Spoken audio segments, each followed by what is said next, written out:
Kasalukuyang naglalakad si Arman sa madilim na eskinita sa isang lugar na matatagpuan sa lungsod ng Maynila.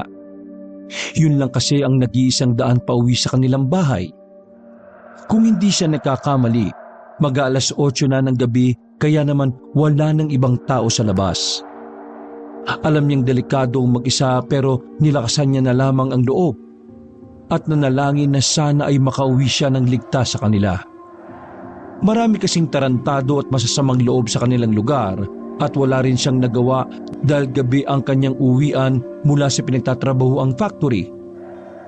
Nang matanaw niya ang kanyang bahay, napangiti siya dahil mukhang na-survive niya na naman ang panibagong araw. Yun nga lang, nang magpatuloy siya ay napahinto rin dahil nakarinig ng mga papalapit na yapak. Nang lumingon siya sa likuran, isang patalim ang biglang dumampi sa kanyang leeg na galing sa isang lalaking nakasuot ng maskara. Kasabay nito ang 2 pang lalaki na nakaabang sa harap niya kung sakasakaling siya ay manlaban. Ibigay mo na ang cellphone at pera mo kung ayaw mo masuktan. Yun lang ang kailangan namin. Pero Huwag ka nang pumalag kung ayaw mong masaktan. maawa naman kayo, kakasahod ko lang at kailangan ng pamilya ko ang pera. May sakit din ang anak ko at marami kaming babayarang utang. Pakiusap, maghanap na lang kayo ng ibang... Ibigay mo na o hihiwain ko tong leeg mo. Pero para to sa pamilya ko eh. Ibigay mo na. Huwag ka na magmatigas dahil kukunin ko pa rin yan sa ayaw at sa gusto mo. Kaya akin na lang kung gusto mo pang makita ang asawa at mga anak mo. Nakikiusap ako. Kailangan ng pamilya ko ang perang ito. Hindi ko to pwedeng ibigay sa inyo, pakiusap. Anak ng ayaw mo talaga, ha? Nakaramdam ng takot si Arma nang hawakan siya sa magkabilang kamay ng 2 lalaking nasa harap niya. Pagkatapos noon, hinarap naman siya ng lalaking may hawak ng patalim. Dahil nakamaskara, alam niyang ngumiti yun at sa bilis ng pangyayari, hindi niya napansin ang pagsaksak nito sa kanyang tiyan at dibdib. Hindi siya makasigaw o makapaglabas ng kahit na anong salita ng mga oras na yon dahil sa sakit na nararamdaman. Nang bumagsak ang katawan niya, mabilis na kinuha ng 3 lalaki ang dala niyang bag pati na ang cellphone na nasa kanyang bulsa. Unti-unting nagdilim ang paningin niya at bago mapapikit, nakita niya pa ang mga yon na tumakbo sa dulong bahagi ng iskinitang dinaanan niya. Ilang segundo, bigla siyang napadilat at mula sa isang himala, bumalik ang kanyang paghinga. Napabangon siya at napatingin sa tiyan at dibdib. Wala na mga sugat na natamo mula sa pagsaksak. Ang mas ikinagulat niya, nakaramdam siya ng kakaibang galit at hindi man nakita, biglang nagkulay pula ang kanyang mga mata. Matapos noon, nilingon niya ang direksyong tinakbuhan ng 3 lalaki. Sa hindi inaasahang pagkakataon, sa pagtayo niya ay isang mabilis na pagtakbo ang kanyang ginawa. Hindi niya batid kung may kakaiba sa kanya. Tila nagkaroon siya ng liksi at lakas, kaya naman wala pang 5 minuto, inabutan niya ang 3 lalaki na nagtatawanan pa. Ibalik niyo ang mga bagay na ninakaw niyo sa akin. Akin na yan. Para sa pamilya ko yan eh. Abat, paano ko tayo at mabuhay pa? Uulitin ko, ibalik niyo ang cellphone ko at pera ko. Wala kaming ibabalik sa iyo, demonyo ka. Kung anak ka ni Satanas, sisiguraduhin na naming babalik ka sa pinanggalingan mo. Sisiguraduhin naming hindi ka na mabubuhay pa. Etong sa'yo! Sa pagsugod ng 3 kalalakihan, hindi na malayan ni Arman na kusang kumilos sa mga paa at kamay niya. Tila may sarili itong mga buhay na pinagagalaw ng galit na nagmumula sa kanyang puso at isipan. Nang tatama na ang patalim sa kanyang mukha, hinawakan niya ito at hindi man lang nakaramdam ng hapdi. Ilang sandali, sinuntok niya ang may hawak nito at sinipa naman ang 2 pang lalaki. Sa hindi inaasahang lakas, tumilapon ang mga yon at napasukan ng dugo. Sa takot ng isa, mabilis yung tumakbo at bago makalayo, malakas na inihagis ni Arman ang patalim at tumama yun sa batok ng lalaki na dahilan ng pagkabagsak nito. Sunod niyang nilingon ang 2 pang nanginginig sa takot. Kusang ibinigay ng mga yon ang pera at cellphone ni Arman sa pag-aakalang patatakasin sila nito. Nang patakbo na sila, napahinto ang mga ito nang may mga kamay na humawak sa batok nila. Nang unti-unti nilang tingnan, si Arman yon naggalit na galit habang namumula ang mga mata. Hindi ako papayag na makapambiktima pa kayo ng ibang mga tao. Ibibigay ko ang bagay na binabalak niyong gawin sa akin, ang kamatayan. Mauna na kayong kitain si Satanas! Mamamatay kayo mga salot ng lipunan! Ha! Dahan-dahang hinigpitan ni Arman ang paghawak niya sa batok ng mga ito. Nalalaban man ang dalawa, ngunit hindi nila kaya ang kakaibang lakas nito. Ilang sandali, ang mga maikling kuko ni Arman ay biglang humaba at marahang yung bumaon sa liig ng dalawa. Dahil doon, dumaloy ang sariwang dugo at makalipas lamang ng ilang sandali, nalagutan ang mga ito ng hininga. Binitawan ni Arman ang mga bangkay nito at kinuha ang mga bagay na gustong bawiin. Nang mahawakan ng pera at cellphone, biglang nawala ang galit sa kanyang puso at isipan. Tila nawala ang isang halimaw na kanina ay kinain ng kanyang pagkatao. Nang pagmasdan niya ang tatlong lalaking wala ng buhay, nagulat siya at nanlaki ang kanyang mga mata. Alam niyang siya ang may gawa nun, ngunit bakit na mga sandaling yon ay nagtataka siya sa sariling pagkilos. Sa takot at kaba, iniwan niya ang mga ito at mabilis na umuwi sa kanilang bahay. Pagpasok sa loob, nagulat ang asawa niyang si Elvira dahil sa kanyang kalagayan. Anong nangyari sa iyo, mahal? Bakit puno ka ng dugo sa katawan at mga kamay? Mahal, dumating na ang kinatatakutan ko. Dumating na ang araw na pinakaayaw ko mangyari. Lahat ng pangitain at panaginip ko noon, unti-unti nang nakakatotoo. Tungkol sa mga halimaw? Totoo? Ikaw ba mismo ang naging... Oo, mahal. Bata pa lang ako, ay alam ko nang may kakaiba sa akin. Sa tuwing tatanungin ko ang tatay, ang lagi lang niyang sagot sa akin lapitin ako ng mga masasamang bagay gaya ng engkanto at aswang. Pero ngayon, nauunawaan ko na, mahal. Mukhang hindi lang ako lapitin. Ako pa ang aswang. Sigurado ka ba sa sinasabi mo? Paano mo mapapatunayang isa kang halimaw? Hindi ka naman mukhang isa dahil mais naman ang itsura mo. Hindi ka naman mukhang aswang. Totoo ang sinasabi ko, Elvira. Makinig ka sa akin. Hindi ka halimaw. Hindi ka magiging ganon. Paano yung anak mo kapag nalaman niya ito? Baka itakpil ka niya.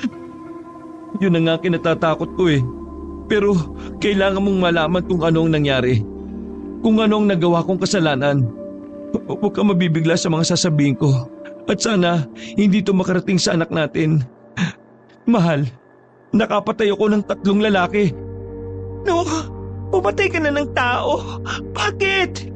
Hindi ko sinasadya, mahal. Ilang beses ko nang pinigilan ng sarili ko pero nangyari na. Bakit mo nagawa yun?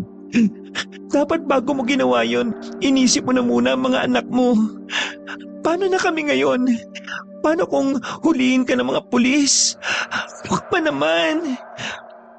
Agad ngang isinalaysay ni Arman ang mga nangyari sa labas. Doon, naunawaan na ng ginang kung bakit ito nagkaganon. Kung bakit nito nagawa ang mga bagay at kung bakit tila may iba tong pagkatao na nag-uudyok sa kanya na maging ganon. Hindi ko malaman kung bakit ako naging ganon. Kung paano ko nagagawa ang mga bagay na yun. Isa lang ang makakasagot sa mga tanong ko. Si Tatay Lucas, ang pinakamagaling na albularyo noon sa aming probinsya.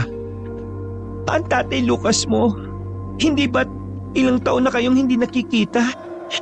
Maski ako at ang anak mo ay hindi pa siya nakikita Buhay pa ba siya hanggang ngayon? May edad na siya noong magpasya akong lumuwas ng Maynila. Pero malakas ang kutob kong nandun pa rin siya sa baryong pinagmulan ko. Kailangan ko siya makausap. Marami akong katanungan na siya lamang ang makakasagot. Kung ganon, aalis ka? Iiwan mo kami ng anak mo? Oo, uuwi muna ako sa Aklan, mahal. Kailangan ko rin magpakalayo-layo.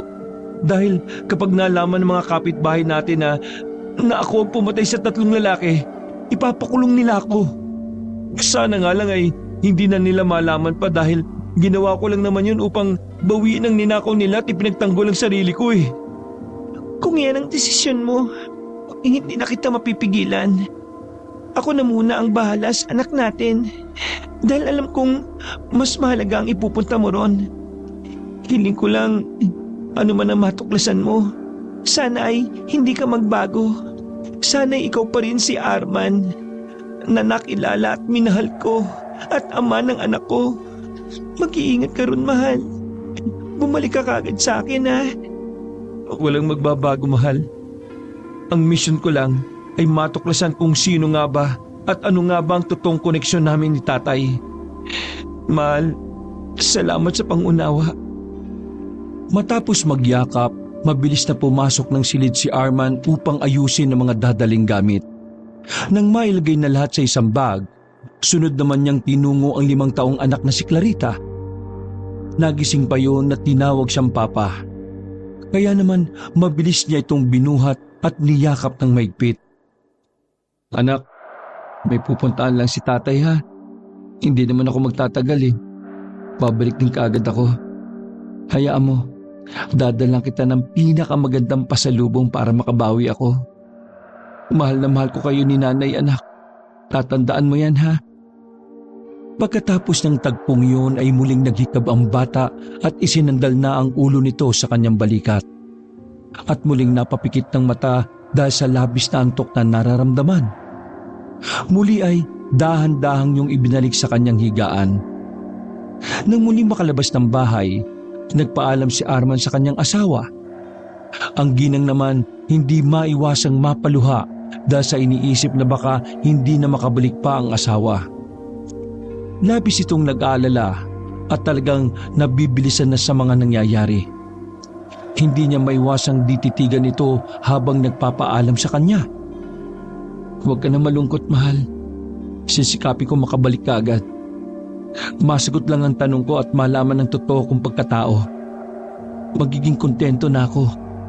Magandang paraan na rin siguro muna itong pagkawala ko dahil ayaw ko rin kayo mapahamak. Alam kong nauunawaan mo ko. Mag-iingat ka. Huwag mong kakalimutang tumawag o mag-message. Siguradong hahanapin ka rin ng anak mo kapag napansin niyang nawawala ka. Oo, palagi pa rin akong magpaparamdam sa inyo. Saka ako pa rin ang bahala sa inyo. Wala kayong dapat na ipag-alala. Hindi naman kasi yun ang pinag-aalala ko eh. Nalulungkot talaga ako. Sa isang iglap ay bigla ka nalang malalayo sa amin. Nang makapasok na ang ginang sa loob, doon lamang itinuloy ni Arman ang isang bagay na gagawin para makasiguro siyang hindi madadamay ang pamilya niya. Muli niyang tinungo ang bangkay ng 3 lalaki at gaya ng inaasahan niya, nandun pa rin ang mga yun. Gamit ang lakas, binitbit niya ang bangkay ng mga ito at tinapon sa isang malaking kanal na matatagpuan hindi kalayuan sa kanilang bahay. Malaki ang kanal na yon at may kalaliman kaya't sigurado siyang matagal pa bago matagpuan ang mga katawan ng 3 lalaki. Nang matapos, dumiretso na siya sa isang pier upang sumakay ng sasakyang pandagat na kung tawagin ay Roro. Ito ay patungo sa Aklan. Matagal-tagal din ang kanyang ibinyahe bago makarating sa paroroonan. Nang makatungtong nga sa lupang kanyang pinagmulan, ay nanumbalik sa kanya ang mga alaala mula noong siya ay bata pa hanggang sa magbinata. Hindi niya maiwasang mapangiti dahil sa pagsikat ng araw ay natanaw niya ang magandang anyo ng naturang probinsya. Kung hindi siya nagkakamali, may ilan siyang naaalala noong bata pa siya. Basta ang alam niya, lumaki siya sa piling ng ama na si Lucas. Ngunit wala siyang ideya kung sino ang tunay niyang ina. Sa kanyang paglaki, nakita niya ang tungkulin nito bilang mahusay na albularyo. Nakaya nitong manggamot at lumaban sa masasamang elemento gaya ng mga engkanto, multo, nuno, aswang at iba pa. Yun ang alam niya sa ama, pero sa paglaking yun ay may mga katanungan sa isip niya. Mga tanong na nanggagaling sa kanya mga nararamdaman. panaginip, pangitain at iba pa. Madalas na lumalabas sa panaginip niya, may isang lalaki na nakaabot ng kamay pero ayaw niyang tanggapin yun. Nagagalit ang lalaki at biglang nagiging halimaw. Madalas na bigkas at tawag nito sa kanya, anak, kaya tuwing magigising siya ay labis na pagtataka ang nararamdaman niya. Bakit siya tatawaging anak ng taong hindi kilala gayong sa loob ng isang bahay ay kasama ang amang si Lucas? Bukod sa mga alaalang yon, alam rin ni Arman na lumaki siyang kakaiba. Alam niyang ang mga titig ng tao ay may nakatagong ideya na magpahanggang sa ngayon ay hindi niya batid. Ang mahalaga kasi noon ay lumaki siya at natutunan ng mga bagay bilang anak ng isang albularyo. Nang magkaedad, gusto niyang malaman pa ang mga bagay-bagay ng kung ano nga ba ang meron sa syudad o Maynila. Kaya naman, kalaunan ay lumuwas na siya at doon na rin nakapag-asawa. Hindi pa siya ulit nakauwi at hindi pa muling nakita o nakumusta man lang ang amang si Lucas. Hindi niya alam pero noong panahong yun, lalo na nang makapag-asawa siya, ay ayaw niya nang bumalik pa sa Aklan. Ngunit ngayon, nagkaroon na siya ng mas malaking rason at sa isip niya na sana ay hindi masayang ang pagkakataong pinili niya. Matapos ang ilang pampagsakay at pagbiyahe, narating niya na ang baryong pinanggalingan noon. Doon napansin niya ang pagbabago pero nanatili ang tahanang humulma sa kanya. Ang bahay nila noon. Ganun pa rin ang itsura nito at naroon pa rin ang malaking puno ng mangga sa likuran na madalas niyang tambayan kapag ayaw siyang kalaro ng mga kapwa bata noon. Bago siya kumatok at magpasyang hanapin ng ama, isang bagay muna ang tinungo niya. Ito ay ang libingan sa likod ng bahay nila na matagal niya nang gustong malaman kung ano nga ba ang nandoon o sino ang nakalibing rito. Sa tuwing tatanungin niya kasi ang ama noon, wala itong ibang sagot kundi hindi mo na kailangang malaman pa o kaya naman mas mabuting manatili ang libingan na yan at wag nang hukayin pa. Yun ang mga katagang paulit-ulit na sinasambit ng kanyang ama at dahil bata, sumusunod siya rito. Ngayon may pagkakataon siya, gusto na niyang alamin ang totoo. Nang hukayin niya na sana ito, isang pamilyar na boses ang nagsalita kaya naman napatigil siya at napabuntong hininga. Hindi mo man lang ba muna ako kukumustahin bago mo gawin ang mga bagay na gusto mo? Ngayon ko lang ulit nagbalik. Alam mo bang matagal na kitang hinihintay at Tay! Sa hindi maipaliwanag na dahilan, biglang lumambot ang puso ni Arman at diretsyong niyakap ang ama. Hindi niya rin maiwasan na maiyak at humingi ng patawad dahil sa matagal siyang nawala at hindi man lang ito nadalaw kahit isang beses. Walang pinagbagong itsura nito at gaya ng dati, malakas pa rin tiningnan ng pangangatawan nito na hinubog ng matatag na panahon. Patawarin niyo po ako. Sobra ko kayong namimiss pero natatakot po ako dahil sa isang bagay, Tay. ano bang ikinatatakot mo? May tutulong ba ako sa iyo? Magsabi ka lang. Alam mo naman na lahat ay binibigay ko basta kaya ko lang ibigay. Handa kitang ipagtanggol, Arman, sa lahat ng gustong manakit sa iyo. Hindi ko batid kung ano bang eksaktong kinatatakot ko. O ano ba ang mga dapat kong itanong o sabihin sa inyo. Nalilito na ho ako eh. Magulong-magulo ang isip ko, Tay. Kung ganun ako ang magtatanong sa iyo. May kakaiba ka bang nararamdaman o karanasan na hindi mo pa sinasabi sa akin? Meron po pero hindi ko kayang sabihin dahil maaari niyong ikagalit o kaya naman. Sabihin mo. Mas alam ko ang katotohanan sa likod ng mga bagay na gumugulo sa isipan mo. Tay, sa lahat ng pinagdaanan ko, mga panaginip at karanasan nitong nagdaang araw lamang, mukhang isa po akong aswang. Nang sabihin ni Arman ng salitang aswang, mababa sa mukha ng matanda ang pagkabigla. Ilang segundo ang katahimikan bago ito muling umimik at tumugon sa isiniwalat ng anak. Mukhang kailangan mong malaman ang katotohanan. Pilit ko mang itago pero alam kong hahabulin tayo pareho ng madilim na nakaraan.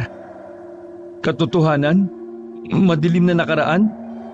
Tay, ano ang mga bagay na hindi niyo pa sinasabi sa akin? Sino ba talaga ako? At ano ba talaga ang nangyayari sa nakaraan na sinasabi ninyo? Bibigyan kita ng paintulot na hukayin ng libingang yan. Ang mga bagay na nariyan ang konektado sa nakaraan na sasagot din sa mga tanong mo. Arman, anak, ano man ang matutuklasan mo ay nangyari na sa nakaraan at hindi na nito may babalik ang mga nawala o naglaho na. Maging handa ka dahil ito ay nakaugat din sa iyong tunay na pagkatao. Gamit ang malapad na pala, sinimulan na ngang hukayin ni Arman ang naturang libingan na itinuro ng kanyang ama. Nang ilang metro na ang lalim, isang matigas na bagay ang kanyang natamaan at nang tingnan, tila isa itong kahon na gawa sa kahoy. Ilang sandali, iniangat niya ang bagay na yon at kahit medyo nabubulok na, alam niyang lagayan yon at naglalaman ng kung anong mga bagay sa loob. Sandali niya pang tinitigan ng amang si Lucas at sa pagtango ng matanda, binuksan ni Arman ang lagayang kahon. Sa loob ay nakita niya ang dalawang bagay na natatakpan na rin ng kaunting lupa at alikabok. Nang hipan niya, tumambad sa kanya ang may kahabaang punyal at isang kwintas na sa dulo nito ay naroon ang tila matulis na pangil na sobrang puti. Marahan niyang inilapit ang kanyang kamay at ang madampot ang kwintas at punyal, isang malakas na boltahe ng kuryente ang dumaloy mula roon patungo sa kanyang katawan. Sa lakas ay hindi niya yun kinaya at bago mawala ng malay, isang senaryo ang muling nanumbalik sa isipan niya. Doon nakita niya ang isang lalaking may tangan ng kwintas habang hawak ang punyal na meron pang sariwang dugo. Ito ay bahagi ng kanyang buhay kaya naman bago bumagsak, sandali pa siyang napatingin sa amang nag-aalala. Makalipas ang ilang oras, nagkamalay ng muli si Arman. Tumambad na sa kanya ang nakatalikod na ama at ang pagmasdan niya, nakita niyang hawak nito ang punyal at ang kwintas. Gising ka na pala, anak. May naalala ka ba sa nakaraan? Isang pangyayari ang naalala ko. Nakita kitang suot mo ang kwintas na yan at hawak rin ng patalim habang nakatingin ka sa akin ng masama. Pero hindi ko maalala kung saan o kailan nangyari yon. Nangyari yon 30 taon nang nakakaraan sa isang baryo na hindi kalayuan sa lugar na kinalalagyan natin. Ikwento mo, tay. Makikinig ako. Pakinggan mo ang mga sasabihin ko. Malalaman mo kung paano ko nakuha ang mutyang ito at kung paano ko nakaharap ang mga mababagsik na halimaw na kung tawagin ay gabunan. Ilang dekada na ang nakararaan sa malayong baryo na matatagpuan sa lupain ng Aklan. Naninirahan doon ang mag-amang Armando at Lucas. Ang dalawa ay pawang nabibilang sa isang samahan ng mga antingero at albularyo na itinuturing noon na mahuhusay at talaga namang kinatatakutan ng mga kalaban gaya na lamang ng aswang. Bago mamulat sa samahang yon, bata pa lang ay sinasanay na si Lucas sa gawain na meron ng kanyang ama. Isinalin sa kanya ang mga kaalaman at karunungan na magagamit niya balang araw. Sa huling bahagi ng kanyang pagsasanay, isang bagay pa ang dapat niyang matamo at ito ay ang tinatawag na mutya. Itang, kailan po ako maglalakbay upang maghanap ng mutya? At saka, anong mutya kayang nararapat sa akin? Hindi na po ako makapaghintay eh. Gusto kong magkaroon din ako ng kakaibang liksi, lakas at talino gaya nyo. Gusto kong maramdaman ang pagkakaroon ng malakas na proteksyon mula sa isang mutya. Darating din tayo dyan, anak. Sa ngayon, kailangan mo munang malaman ang kahalagahan ng isang mutya sa katulad nating antingero at albularyo. Gusto ko munang maintindihan mo kung bakit natin kailangan magkaroon ng ganitong bagay at kung para saan nga ba ito. Para saan? Hindi po ba't Gaya ng sabi ko, para bigyan tayo ng liksi, lakas at talino. Para maging malakas po tayo. Hindi po ba yun ang tunay na dahilan, Itang? Tama naman ang iyong obserbasyon at pag-unawa sa mutya. Ngunit kailangan mo ring malaman na isang responsibilidad ang pagkakaroon ng isang makapangyarihang mutya. Ayaw ko makita mo ito bilang panlaban o pamproteksyon lang. Gusto ko ay ituring mo itong iyong kabahagi at parte ng iyong katawan at buong pagkatao. Hindi ko po maintindihan, Itang. Akala ko po, layunin ng mutya na palakasin lamang tayo. Nakapagsuot natin to, gaya ng sayo, ay magkakaroon tayo ng sapat na laban para sa mga masasama. Magkakaroon tayo ng lakas, kapangyarihan, yung tipong malalabanan na natin yung lahat ng masasamang loob, pati na mga masasamang nilalang sa dilim. Tama ka rin naman, pero kailangan mo ring maunawaan na ang mutya ay may pinipili. Kapag ikaw ay napili, kailangan mo itong pahalagahan upang hindi rin mawala sa iyo balang araw. Pwede pong mawala ang mutya sa kami ng isang antingero o albularyo? Oo anak, maari itong kusang maglaho kung hindi mo aalamin at paiiralin ang tunay na gamit ng iyong mutya. Tandaan mo ang mga sasabihin ko para balang araw, kapag meron ka ng mutya ay maging handa ka. Sige po, gusto ko malaman pa ang tungkol sa kakayahan at pangangalaga sa mutya. Maraming uri ng mutya ang nagkalat sa buong bansa, lalo na sa mga liblib na lugar gaya ng mga probinsya at gaya ng lugar na kinalalagyan natin. Kahit sinong tao ay maaari makakita at makakuha nito, ngunit hindi lahat ay pinipili. Kapag wala kang sapat na kakayahan, maaring mawala ang mutya o pwede ring ikaw ang mawala kapag ito ay hindi kinaya ng iyong katawan at pagkatao. Dahil iba't iba ang uri nito. Iba-iba rin ang mga kapangyarihang maaari mong makuha. May mababang uri, simpleng uri, katamtamang uri at malakas na uri ng mutya. Ang simple at katamtamang uri ay ang gaya ng mga hawak naming mutya. Mutya ng saging, mutya ng gabi, mutya ng palay at marami pang iba. Ano naman po yung halimbawa ng malakas na uri ng mutya? Marami-rami rin ang mga malalakas na uri ng mutya. Pero may isang mailap at may tuturing na delikado sa lahat. Ito ay ang mutya ng kidlat, anak. Mutya ng kidlat? Parang ngayon ko lang narinig ang bagay na yan. Meron na po ba sa mga kasama natin ang nagtataglay ng ganitong uri ng mutya? Kakaiba sa pandinig Parang gusto ko makakita ng ganong bagay, Itang. Gaya nga ng sabi ko, may lapang ganitong uri ng mutya. Kaya naman, ikinalulungkot ko ring sabihin, wala pang may hawak sa atin ng ganoong mutya. Ito yung mutya na tinatawag ding galit ng kalangitan o di naman kaya ay ngipin ng kidlat. Kung sakasakali po, saan ko ba matatagpuan ng ganitong uri ng kidlat? Kung matagpuan man, paano ko ito makukuha? At talagang interesado ka sa mutya, Lucas. Opo, hanga kasi ako sa inyo Pasagot naman na po yung tanong ko kung paano makukuha yung ganoong bagay. Gaya ng ibang mga mutya, ang pagkuha ng makapangyarihang bagay ay nangangailangan ng kapalit. Kung mababa, simple at katamtamang uri, kadalasan ay pagsubok ang ibinibigay. Kapag naman mataas na uri ng mutya, ayon sa aking ama ay isang buhay ang hinihingi nito. Maaring ang sarili mong buhay o kaya naman ay ang mga taong malapit sa iyo. Kung ako ang tatanungin, anak, ayaw ko sanang asamin mo pa ang ganitong uri ng mutya. Napakadelikado at hindi pa sigurado kung talagang mapapasayo ito. Pero hindi naman po natin maaaring madiktahan ng panahon Malay niyo po, ako ang kauna-unahang makakuha nito at kapag nagkataon rin mas makilala pa ang samahan natin.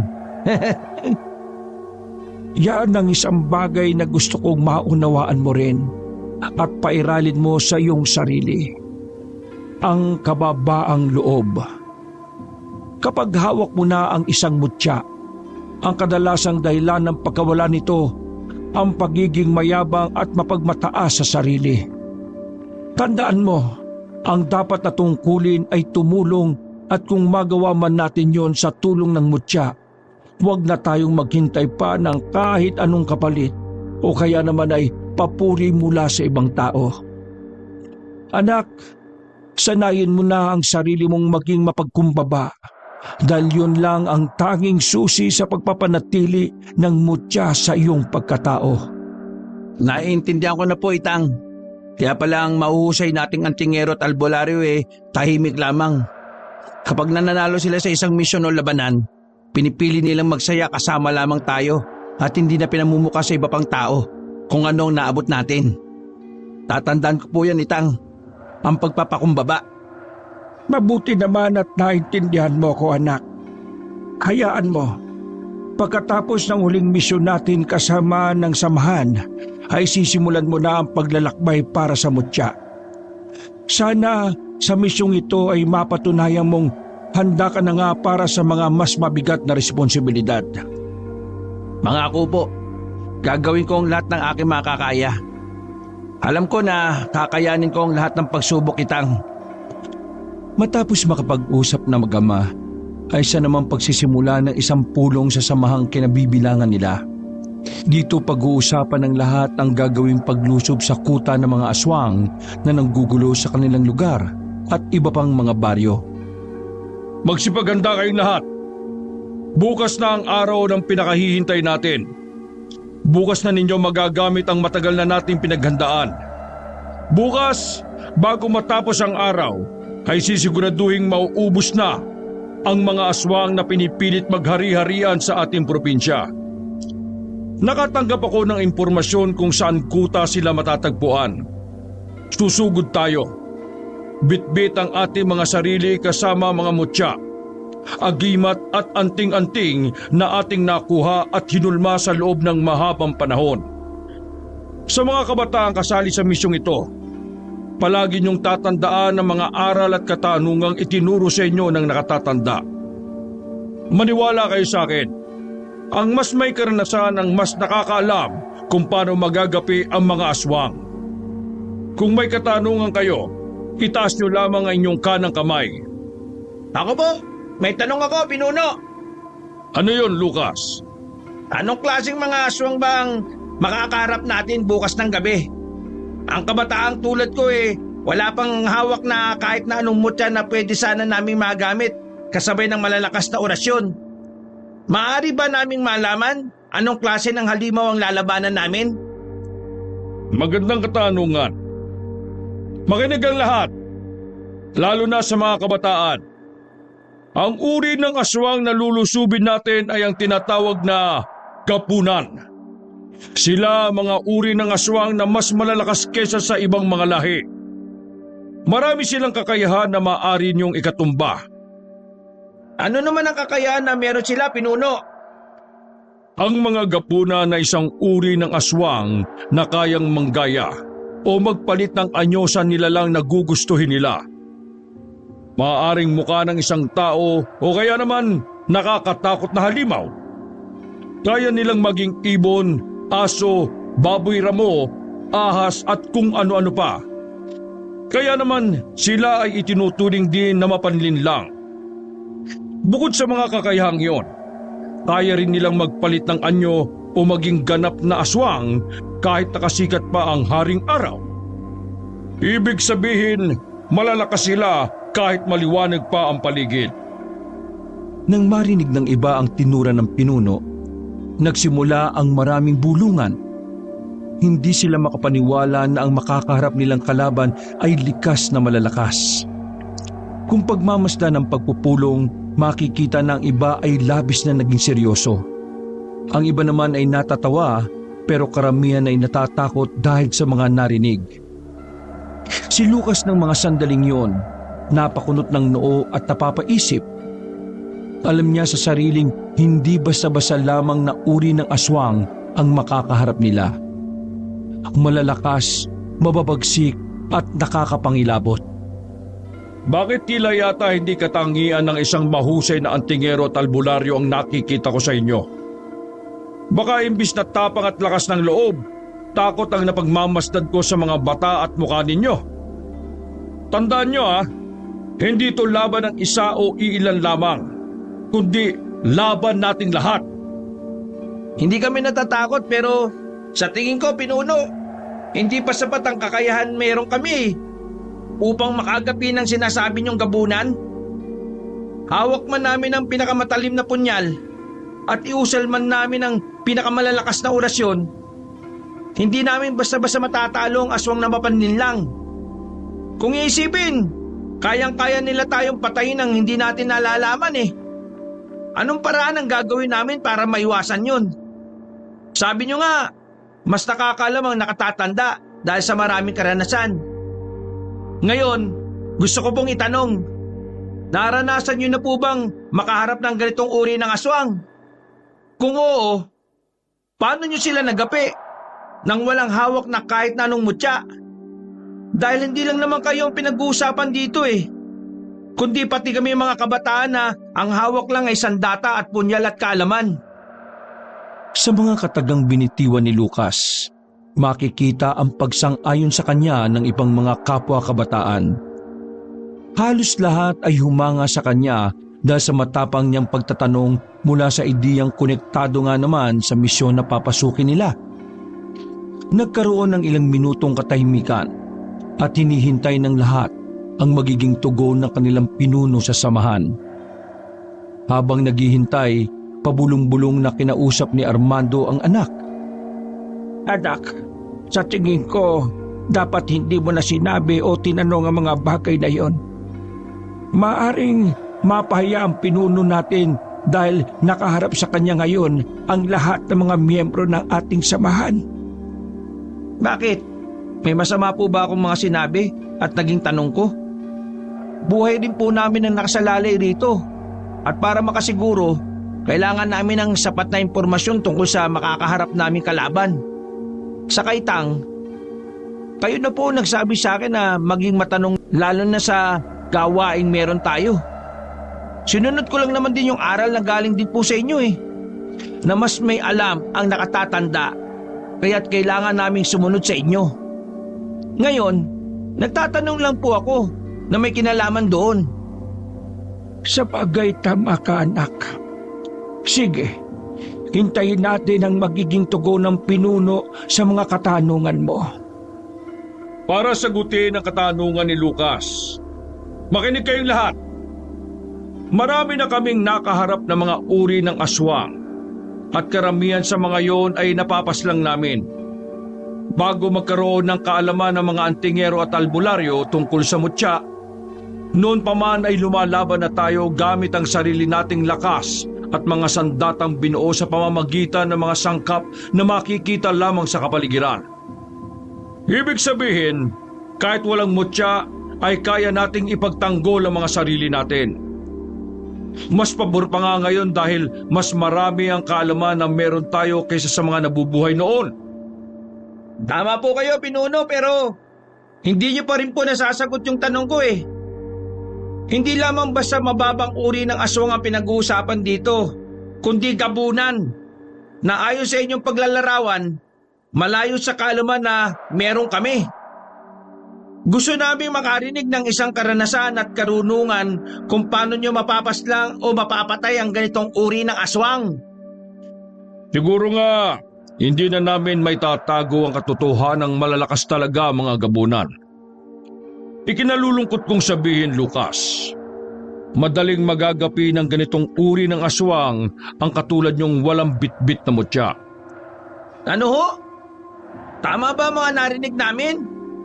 Ibig sabihin, wala talaga kaming magiging laban sa kanila? Ano to? Magiging parang pain nyo kami sa kanila? Makakalaban kayo at kami naman, bahala ng mamatay? Hindi naman yun ang ibig kong sabihin, Lucas. Marami tayo at Hindi na nakapagsalita ng maayos ang pinuno dahil nagsimula na ang malakas na bulungan sa buong paligid. Nang marinig kasi nila ang tugon nito, lalo silang sumang-ayon kay Lucas na tila mas naiintindihan pa ang nagaganap na labanan kaysa sa mga nakatatanda. Nang tumagal ang tila walang katapusang pag-aalanganin ng iba, tumayo na ang ama ng binata na si Armando upang bigyan ng pag-asa ang lahat at ipaliwanag ang totoong layunin ng kanilang samahan. Tama ang anak kong si Lucas at tama rin ang ating pinuno sa samahan. Mga kasama, makinig muna kayo bago nyo pairali ng takot sa mga sarili ninyo. Alam ko, sa mga walang mutya gaya ng anak ko, ay nakakaramdam kayo ng kaba at takot. Hindi namin kayo masisisi dahil yun naman talaga ang dapat na maramdaman ninyo. Pero huwag niyong kalimutan ang totoong layunin ng ating samahan. Tayo ay nabuo hindi para sa mga mutya, mga anting-anting, agimat o kung ano paman. Tayo ay nabuo dahil gusto natin puksain ang mga masasamang nilalang at tulungan ang lahat ng mga tao. May mutya ka man o wala, babae ka man o lalaki, mahina ka man o malakas. Kung paiiralin ninyo ang malasakit sa pagtulong, maniwala kayo sa akin.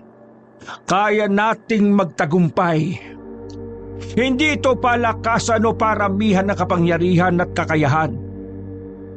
Ito ay tungkol sa ating paglaban at pagkapanalo. Anuman ang maging paraan. Dahil sa mga narinig mula sa ama ni Lucas na si Armando, napuhayan ang lahat ng napanghihinaan. Ngayon, naiintindihan na nila ang tunay na punto ng kanilang pinuno na sinisikap magpaliwanag tungkol sa kanilang misyon. Matapos ang pagpupulong, nagsihanda na ang lahat. Hinasa na nila ang kanilang mga punyal. Nananalangin na may puso sa may kapal kasama ang dasal na sana ay tulungan sila ng mga mutyang tangan-tangan. Habang ang iba ay naghahanda, si Lucas ay pansamantalang tumungo sa tabi ng sapang matatagpuan, hindi kalayuan sa kanilang kuta. Dahil maliwanag ang bilog na buwan, kita niya ang nagniningning na tubig ng sapa kasabay ang mahinang alon sa tuwing siya ay maghahagis ng bato roon. Napabuntong hininga siya at muling inisip ang mga napag-usapan kanina. Kahit magulo ang isip, ay nararamdaman niya ang kasiyahan at kapayapaan sa lugar na yon. Sana nga tama si Itang sa kanya mga sinabi kanina. Sana ay magtagumpay nga kami sa kahit na anong paraan. May bumabagabag pa rin ba sa isipan mo? Oh, nandyan po pala kayo. Kanina pa po ba kayo nandyan? Akala ko po mag-aanda muna kayo ng mga kagamitan bukas. Katatapos ko lang. Hinahanap kita at gustong puntahan dahil pagkatapos ng pag-uusap kanina, parang hindi ka naging masaya. Tama ba ang nasa isip ko? Hindi naman po sa ganon.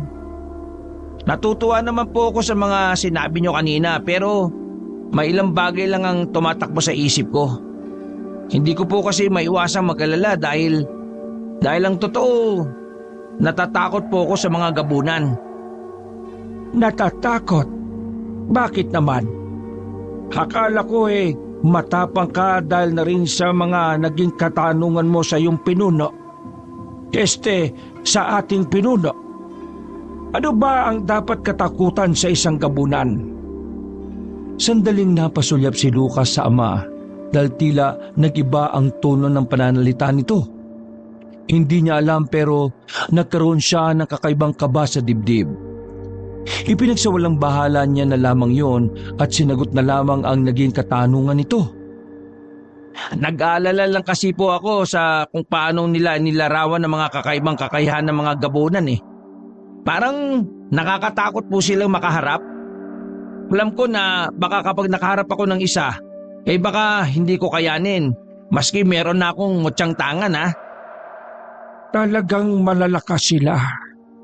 Sa totoo nga niyan, kulang pa ang paglalarawang ginawa ng iyong pinuno tungkol sa mga gabunan.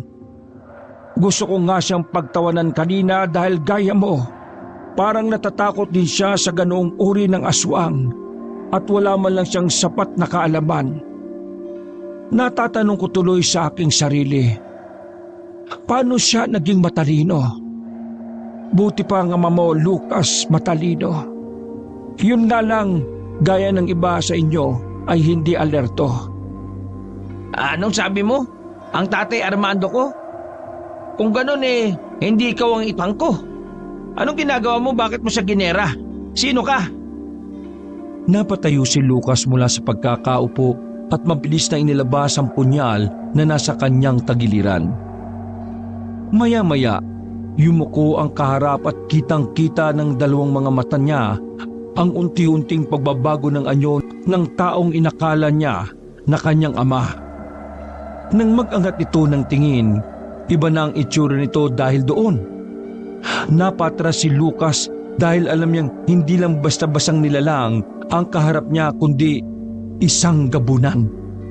Mas lalo siyang nanginig ng magkulay pula ang mga mata ng lalaki at sa pangngiti lumabas ang matatalim na mga ngipin at tumulo ang malagkit na laway.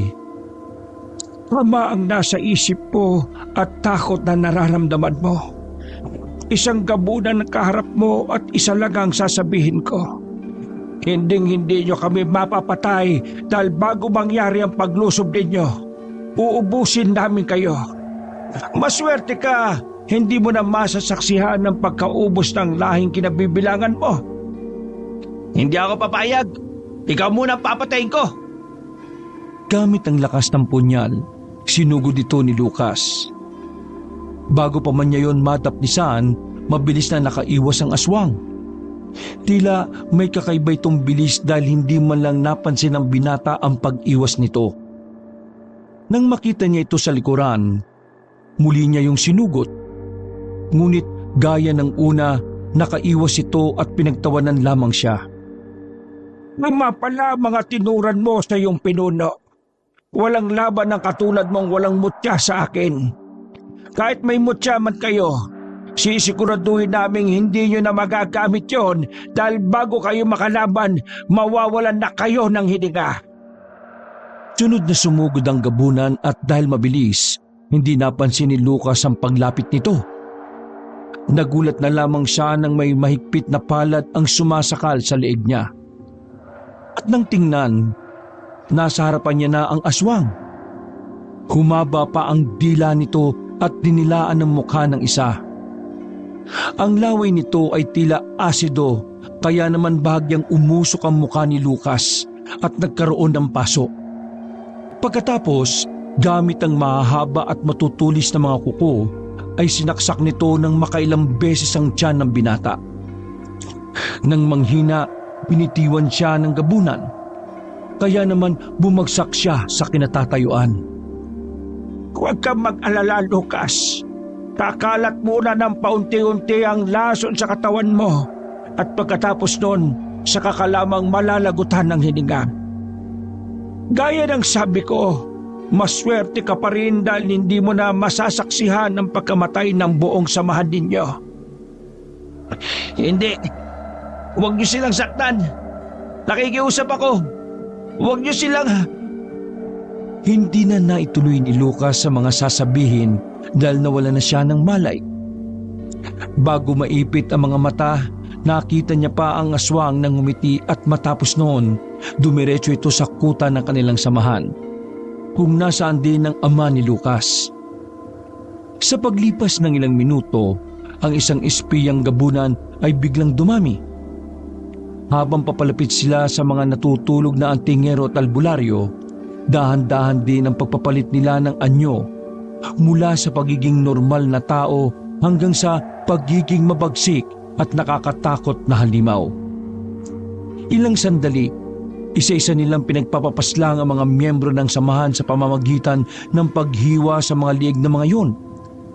Ang iba ay namatay ng tulog at ang iba naman ay nagising at hindi na rin nakalaban ng sugurin, kagatin at patayin ng mga gabunan. Nang bumaon sa tiyan ng ama ni Lucas na si Armando ang kuko ng isang aswang, bigla itong nagising. At nang makita ang gustong pumatay sa kanya, nasipa niya yon ng malakas.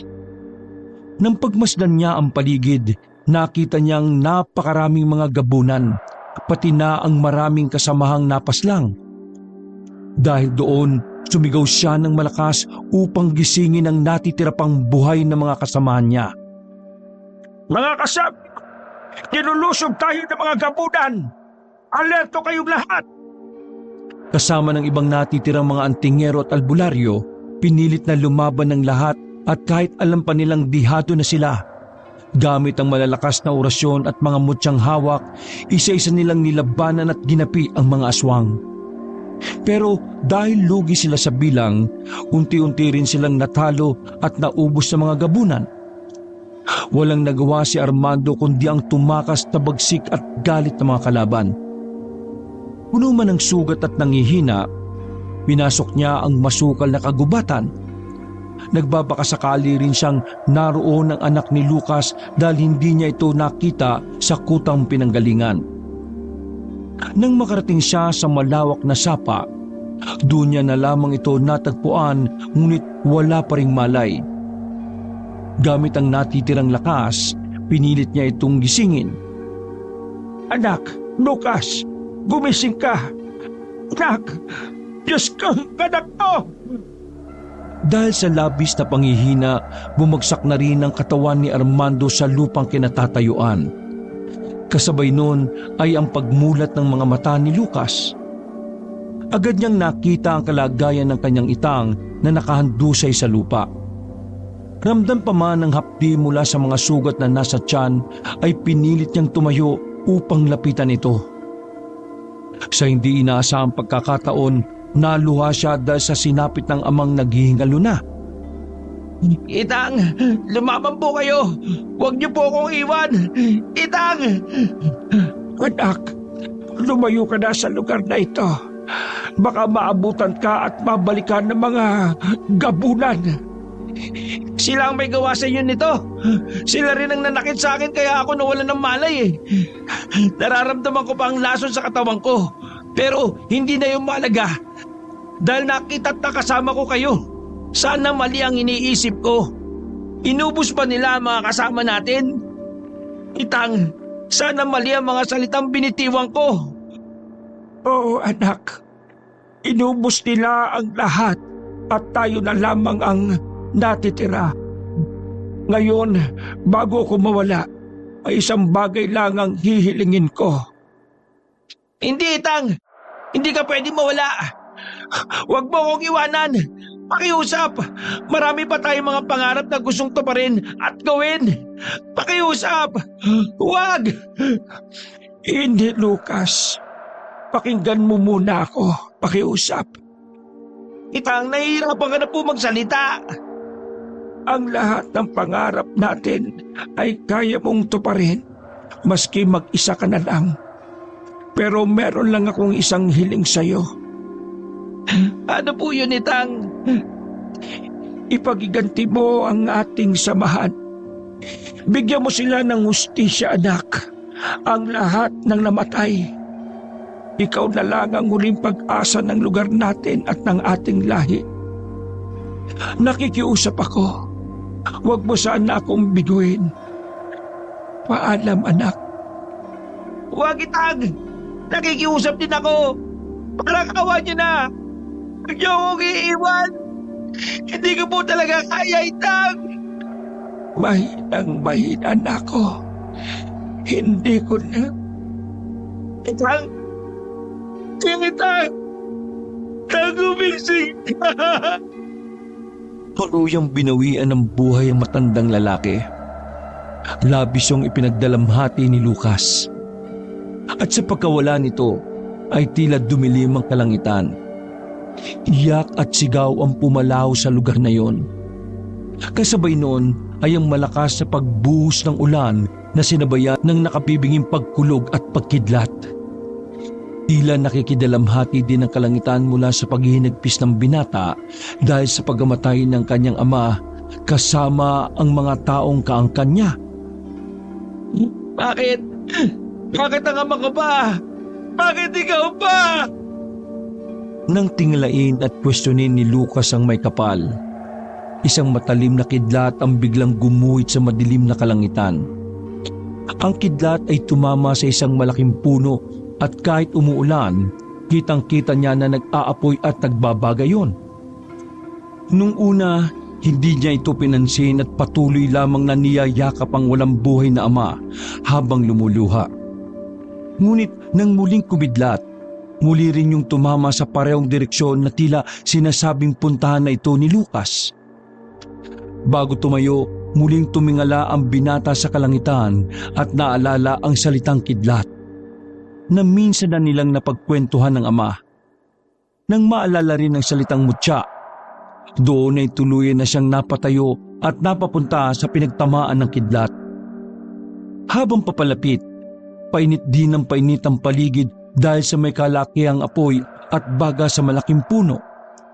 Kaya naman kumuha siya ng malaking dahon ng gabi at sumalok ng tubig sa sapa.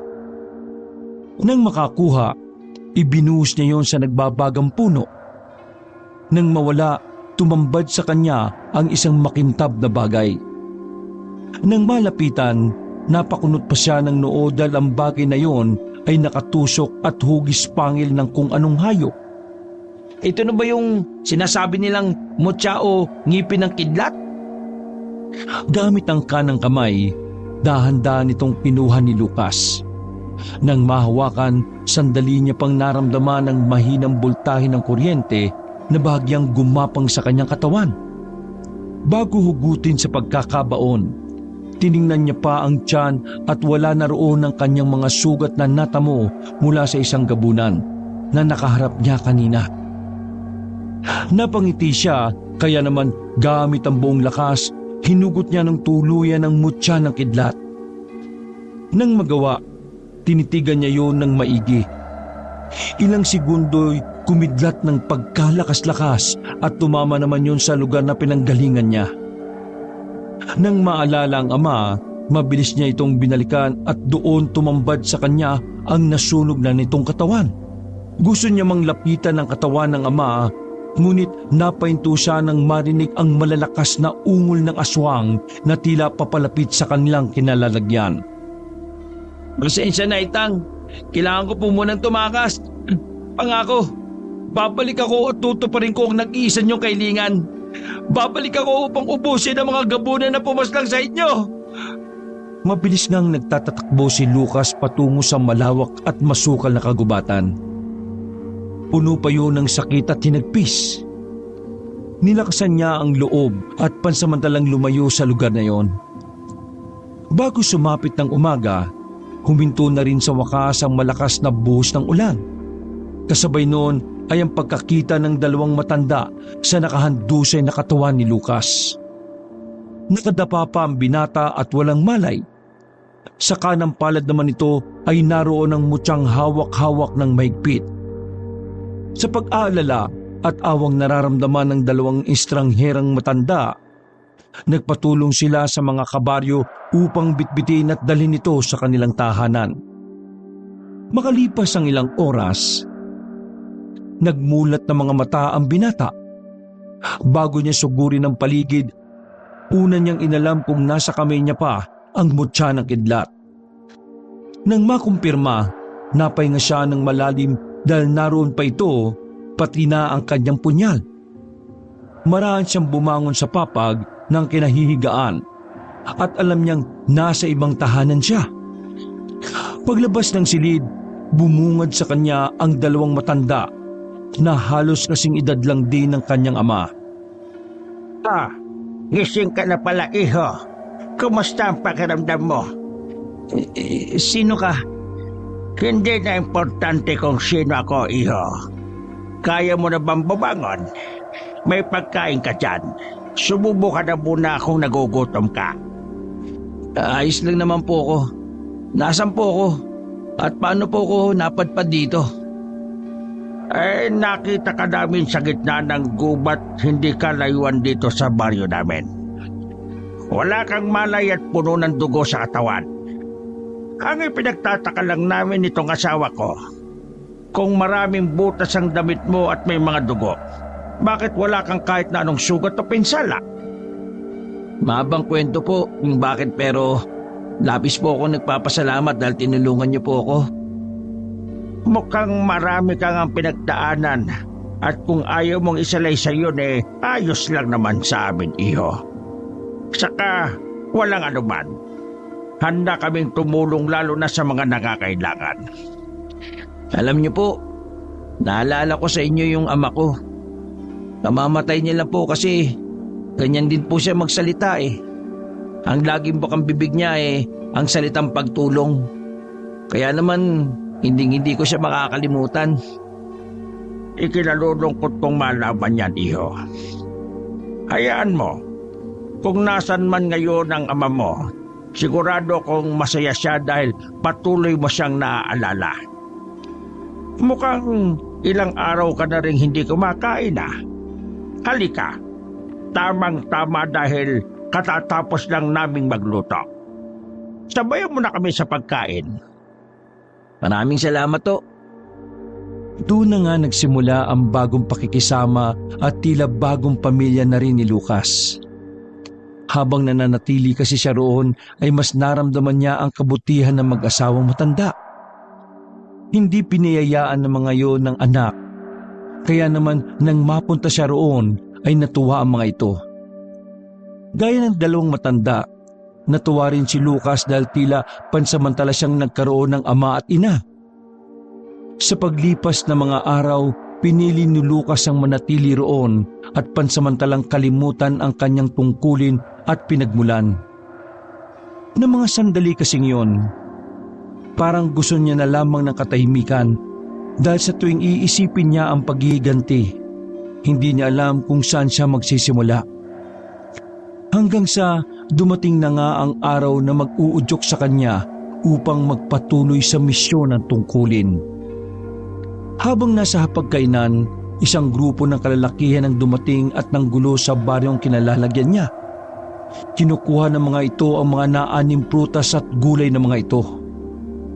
Nang mapatpad na ito sa tahanang kinalalagyan, sinipa ng isang lalaki ang pinto kaya naman nasira yon at tumalsik. Base sa obserbasyon ni Lucas, hindi normal na tao ang gagawa nito. Iba rin ang pakiramdam niya. Ang presensya ng mga lalaking yon ay naramdaman niya na noon. Hindi lang siya sigurado kung saan o kailan. Magbigay kayo ng kahit ano kung ayaw niyo masaktan. Maawa na kayo. Basta ang mga naani namin prutas at gulay. Bumalik na lamang kayo sa susunod na linggo. Kung hindi na kita paabutin pa sa susunod na linggo, ha? Magbibigay ka o papatayin ka namin? Nagsasabi ako ng totoo. Wala nang natitira pa sa mga naani namin. Nakikiusap ako. Dodoblehin ko na lamang ang ibibigay namin sa susunod. Wala nang susunod dahil... Susunggaban na sana ng lalaki ang matanda, ngunit napahinto siya na may malakas na kamay at braso ang humawak sa kanya. Nang tingnan, nagmumula yon sa seryosong binata na si Lucas.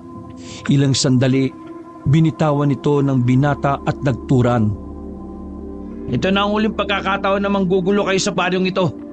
Kapag bumalik pa kayo rito, ako na mismo ang tatapos sa inyo. Aba, napakatapang mo ah. Bakit? Sino ka ba para pigilan kami at pagbantaan? Baka hindi mo kami nakikilala. Isa lang naman akong Gabunan? Oo, alam kong isa kang gabunan. At gusto ko ring sabihin na isa akong antingero at albularyo. Gamit ang lakas, sinipa ito ni Lucas kaya naman tumilapon yon sa hindi kalayuan. Dahil sa inis ng ibang kasamahang gabunan, sinugod nila ang binata. Doon, hinawakan ni Lucas ng maigpitang mutya at dinama ang malakas na kapangyarihan nito. Sa pagsugod ng mga gabunan ay siya naman pagkuha niya ng mabilis na punyal na nasa kanyang tagiliran. Nilabanan niya ang mga ito at ang bawat lalapit ay agad niyang nasusugatan. Nagulantang ang mga ito, kabilang na ang mga taong nanunood. Dahil sa kakaibang kakayahan na meron ng binata, Imposible. Walang mutya ang kaya makalabang sa amin. Ang mutya meron ka. Mutya ng kidlat, gabunan! Mabilis itong sinugod ni Lucas at nang masakal ang lalaking gabunan, ibinaon niya sa tiyan nito ang talim ng punyal. Dahil doon, ang mga kasama nito ay biglang natakot at nagtakbuhan. Ginawa nila yon dahil alam nilang hindi basta mutya lamang ang hawak-hawak nito, kundi makapangyarihang bagay na kayang tumapos sa kanilang lahat. Mas lalo lamang ibinaon ni Lucas ang punyal at dahil doon nagsuka ng dugo ang lalaki. Manda kayo. Hindi matatapos ang araw na to na hindi ko kayo mauubos. Pero bago mangyari yon, uunahin na kita bilang kabayaran sa mga pagkakasala nyo sa baryong ito. Gamit ulit ng punyal, hiniwa ni Lucas ang liig nito at sa paglabas ng dugo, bumagsak yon sa kinatatayuan at wala ng buhay. Ang mga nakasaksi naman ay hindi nakapaglabas ng tinig o kahit anong salita. Natutuwa sila na may magtatanggol na sa kanila pero nag-aalala rin sila baka balikan ang binata o kaya naman sila ang balikan ng mga gabunan. Iho, kailangan mo nang lumayo at tumakas. Bakit to? Kung natatakot kayo sa mga gabunan, huwag po kayo mag-alala dahil kaya ko silang labanan at kaya ko kayong ipagtanggol. Alam ko yon at nakikita ko yun sa tindig at kakayahan mo. Pero kailangan mo ring makita ang mga taong nakapaligid sa iyo. Maaari silang mapahama kapag nanatili ka pa rito. Sa ginawa mo, babalikan ka nila at papatayin. Kapag nanatili ka at magyari yun, madadamay ang mga inosenteng tao. Tandaan mo, mas masakit na mamatay ang isang inosente o walang kalaban-laban, lalo na't wala silang kinalaman sa mga nangyayari. Naintindihan ko po. Huwag po kayo mag-alala. Aalis ako ngayon din. Hindi lang upang lumayo, kundi upang sugurin ang kuta ng mga gabunan. Sisiguraduhin kong bago sila makabalik, ay mauubos ko muna ang lahi nila. Sa pananalita mo, alam kong may pinanggagalingan ang galit mo para sa mga aswang na iyon. Nakikita ko sa mga mata mo ang pinaghalong lungkot, galit, hinagpis at kung ano-ano pa. Magandang may dahilan ka pero tatandaan mo, iho. Minsan ang galit ay nakakapaso. Kaya sana kapag naroon ka sa misyong sinasabi mo, ay pairalin mo pa rin ang puso. Mag-ingat ka sa paglalakbay at paglaban sa kanila. Salamat po. Mauna na po ako. Nang makalayo na sa naturang baryo habang bitbit ang bangkay na pinaslang na gabunan, isang pagpaplano nga ang binuo ni Lucas. Ilang oras siyang nanatili sa gitna ng gubat at pinag-isipang mabuti ang mga pagkilos na gagawin. Kumuha siya ng matibay at payat na baging. Gamit yon, nilagyan niya ng tali ang dalang mutya at isinabit sa leeg niya. Doon ay mas naramdaman niya ang kakaibang kapangyarihan nito. Tila binigyan siya ng kakaibang bilis, liksi, lakas at katalinuhan. Bukod doon, mabilis pang gumaling ang sugat na natatamo niya. Kung noon pa sana may nakakuha na sa'yo, di sana boy pa ang mga kasama ko, lalong-lalo na ang ama ko. Ngayon, gagamitin kita hindi lamang upang makaganti, kundi makamit na rin ang inaasam kong hustisya. Pinili mo ko kaya't pag-iingatan kita. Tulungan mo ko at kapag nagtagumpay ako, nangangako kong ipagpapatuloy ko ang pagtulong sa lahat ng tao. Matapos yung sabihin sa sarili, gamit ang punyal ay hiniwa ni Lucas ang ibang parte ng bangkay na gabunan.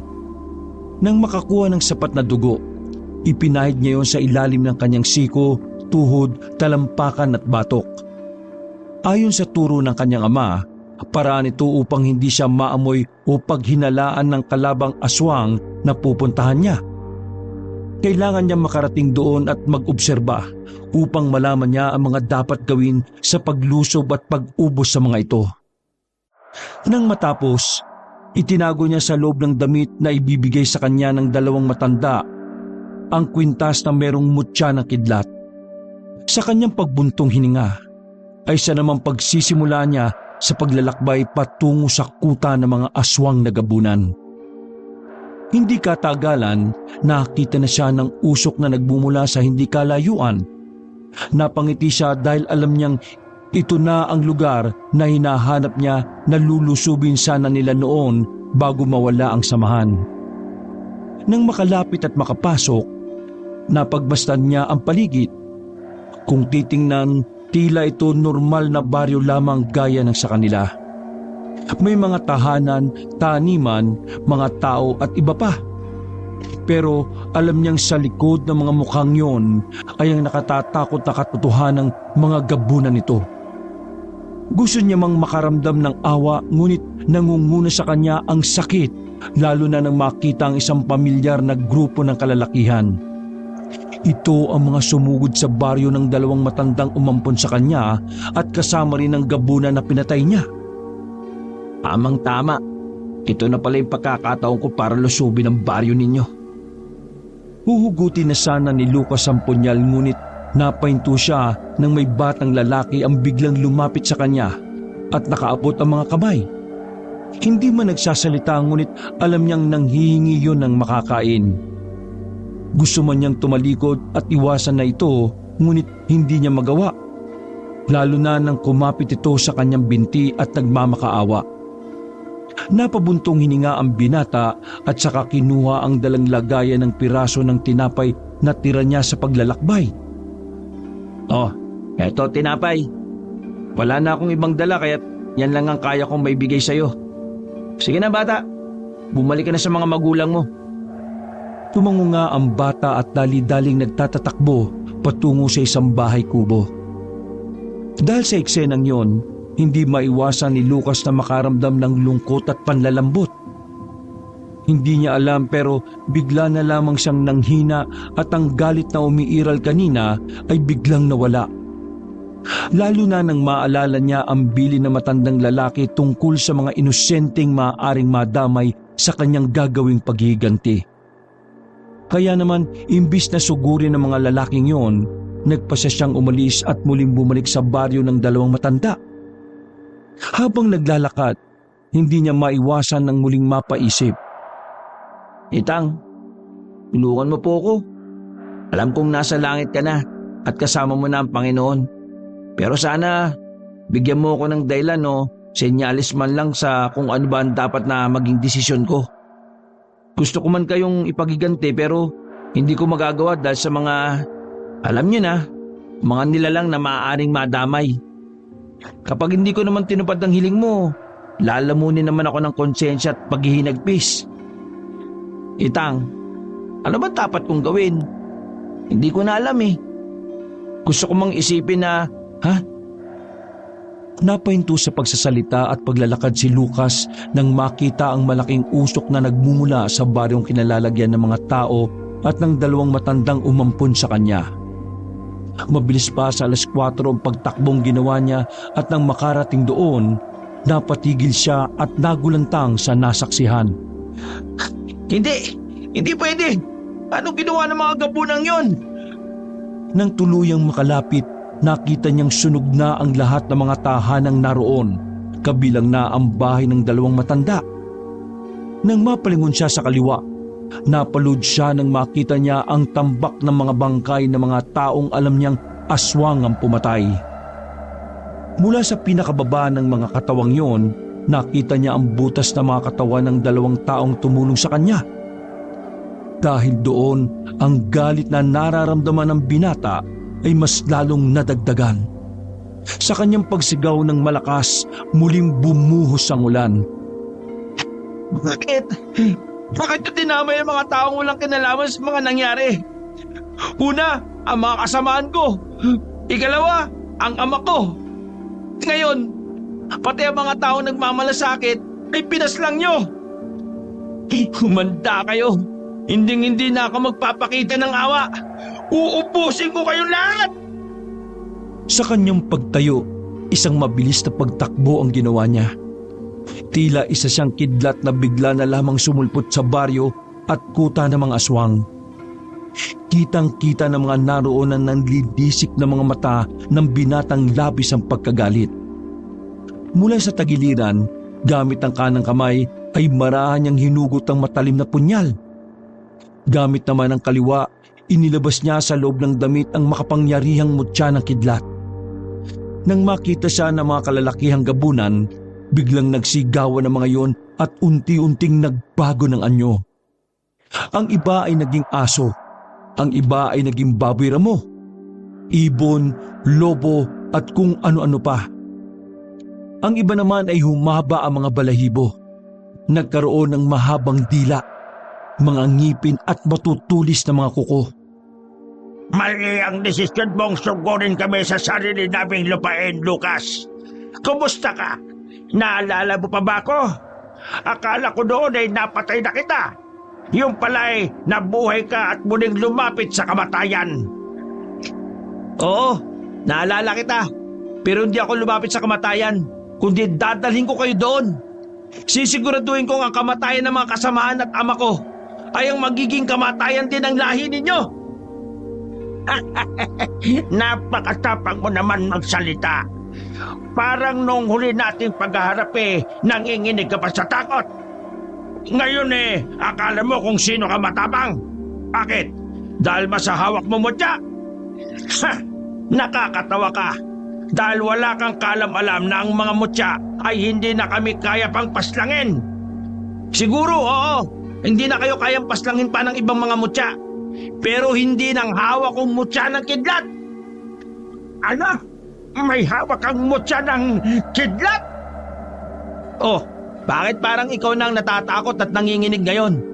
Bakit? Dahil alam mo nang mamamatay ka ngayong araw? Dahil sa hawak kong mutya? Wala akong pakialam kahit ano pa ang hawak mong mutya. Hindi rin ako mamamatay ngayong araw, kundi ikaw! Mga kasama! Sugurin ang labastangan na yan!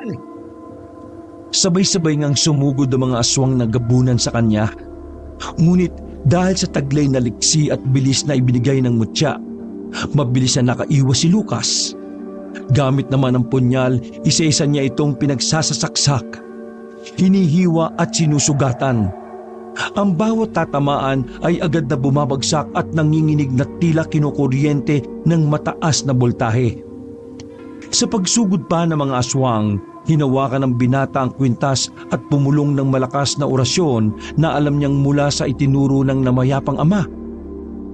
Matapos umusal, isa-isang nagsigawan ng mga gabunan dahil sa pananakit ng kanilang mga ulo at pangangati ng kanilang mga balat. Doon, ginamit itong pagkakataon ni Lucas upang paisa-isa silang paslangin hanggang sa makaharap na niya ang matapang na gabunan na minsan ang nagtangka sa buhay niya. Dahan-dahan niya itong nilapitan at siya namang pag-atras ng isa. Makawa ka, Lucas. Pinatay mo na ang mga kasama ko. Hayaan mo na lang ako mabuhay at makatakas. Nakikiusap ako. Yan din ang katagang binitiwan ko noon. Pero anong ginawa mo? Bukod sa naging espiya ka na nga, ay inubos mo pa ang mga angkan ko. Ngayon, gaya mo, wala akong ititira kahit isa. Sa galit na nararamdaman, sinipa ito ng malakas ni Lucas. Nang mapaiga ang lalaki, sunod-sunod niya itong pinagsususuntok hanggang sa magdugo na ang buong mukha nito. Matapos, iniangat niya ang matalim na punyal at malakas na itinarak si dibdib ng matandang gabunan. Sa bawat pagsaksak ay siyang pagbanggit niya ng mga kataga dahil sa nangyari sa mga kasamaan at amang si Armando. Para sa lahat ng mga antingero at albularyong inubos ninyo! Para sa mga inosenteng tao na pinaslang ninyo! Para sa ama kong pinatay ninyo! Nang tuluyang mapatay, napalingon si Lucas kung saan dahil sa pag-iyak ng isang bata. Nanggagaling yon sa isang pamilyar na kubo kaya naman agad niya yung tinungo. Matapos sipain ang pintuan, tumambad sa kanya ang batang yakap-yakap ng isang lalaki na sa tingin niya ay ang ama nito. Pinagmasdan niyang maigi ang bata. Ito rin ang batang nakita niya kanina na humingi sa kanya na makakain. Huwag kayong lalapit sa amin. Huwag mo sasaktan ang anak ko. Lumayo ka ako, kaya mong papatay kita! Dahil sa galit pa ring nararamdaman, hinila ni Lucas ang lalaki at inihagis sa labas ng tahanang yun. Ang bata naman naiwang nag-iiyak sa loob habang takot na takot. Mabilis na bumangon ang lalaki at nagpalit ng anyo bilang halimaw at aswang. Sinugod nito ang binata at bago pa man makalapit, isang punyal ang bumaon sa dibdib nito. Wala pang 10 segundo ay nalagutan na yun ng hininga. Matapos muli niyang pinasok ang tahanan at nilapitan ang nanginginig na bata. Sa tuwing nakikita ko ang mukha mo, naalala ko lang yung gabunang pumaslang sa mga kasama at ama ko. Kung magtitira man ako, baka dumating ang araw na bumalik ka kasama ang bagong angkan ng gabunan at muling manakit ng mga inosenteng tao. Ngayong may pagkakataon akong pigilan yon, gagawin ko. Marahang itinaas ni Lucas ang punyal at nagbabadyang saksakin ng inosente at batang lalaki. Bago niya magawa yon, isang mahabang iyak ang narinig nito. Huwag po! Yun ang huling naging salaysay ni Lucas sa anak na si Arman. Nang marinig ang buong kwento, hindi naman maiwasan ng isa ang mapaluha dahil sa pinagdaanan nito mula sa angka ng mga gabunan. Nasaan na po yung batang gabunan? Nasa harapan ko. Ang batang gabunan na binigyan ko ng pagkakataong mabuhay. Inampon at itinuring na parang sariling anak. Ikaw yon, Arman. Po? Kaya pala, habang lumalaki ako, nararamdaman ko mga kakaibang bagay na hindi naman nararanasan ng iba. Totoo pala na ako'y isang aswang. Gusto kong humingi ng kapatawaran sa iyo, anak. Nadala lamang ako ng galit noon at gusto ko lang na makamit ang hustisya. Kaya ako nagawa mga bagay na yon. Pero alam mo, na makita kita at nang umiyak ka, naramdaman ko muli ang totoong pagmamahal sa kapwa. Ang galit at matigas kong puso ay biglang lumambot ng dahil sa iyo. Kaya simula nang mapasa akin ka, nangako kong kakalimutan ko na ang tungkol sa mutya ng kidlat at ipinagpatuloy na lamang ang misyon ko bilang albularyo. Inilibing ko na sa limot ang kwintas at ang punyal sa pag-aakalang makakamit ko na ang tunay na katahimikan at kapayapaan. Pero nagkamali ako dahil sa huli nalaman mo pa rin ang totoo. Nalaman mo pa rin na ako ang umubos sa angkan mo. Sa muli, patawad sa pagkakamali ko. Hindi niyo po kailangang humingi ng tawad dahil sa nagawa niyo sa nakaraan. Tay, nauunawaan ko po ang lahat-lahat. Ginawa niyo lang yun dahil sa gusto niyo makamit ang hustisya. Kung ako nasa kalagayan niyo, yun din ang mararamdaman at gagawin ko. Ako ho ang hihingi ng tawad dahil imbis na samahan ko kayo dito, natakot ako at lumayo. Pangako, Tay, babawi ako sa lahat ng pagkukulang ko bilang anak-anakan ninyo. Doon na nga natapos sa mga bagay na gumugulo sa isipan ni Arman. Nasagot na rin ang lahat ng katanungan niya tungkol sa nangyari sa nakaraan at kung sino nga ba siya. Kaya naman sa mga sumunod na araw, isinama na ni Arman ang ama-amahan sa Maynila upang makita na rin ito ang kanyang asawa at apong si Clarita. Sa kasalukuyan, namuhay na lamang ng simple ang matanda kasama ang buong pamilya ni Arman. Muli rin nilang inilibing ang kwintas na naglalaman ng mutya ng kidlat kasama ang punyal. Kasabay noon, inilibing na rin nila sa nakaraan ang lahat ng masasakit na mga pangyayari. Lumipas man ng maraming taon ay hindi makakalimutan ng lahat ang pangalang Lucas, na may tangan ng pinakamalakas na mutya na minsan ang umubos sa mga gabunan. Wakas,